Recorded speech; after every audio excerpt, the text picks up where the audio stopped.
When I hear the word hack, I'm thinking about a quick and dirty solution to a problem.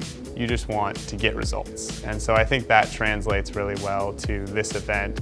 We really suggest that they don't worry about the neatness of what they're doing and how well they conform to certain industry standards or things like that. Whatever you need to get to bringing that idea to life and showing it off and communicating it, do whatever it takes.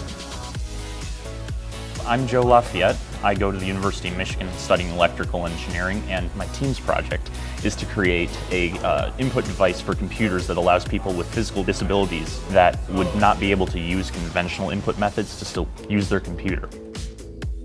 My name's Juliana Posey. I go to the University of Maryland, Baltimore County. But what we're doing is making a visualization of surf waves for surfers. What we wanted to do is really combine all of our interests into one project that was both physical and software.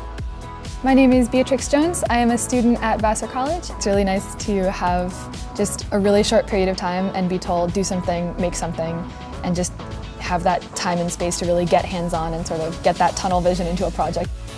We have interns in all different business areas, groups, and departments. They've really shown a capacity to jump in and help us make an event that's really about coming up with ideas and bringing them to life. It's an idea competition.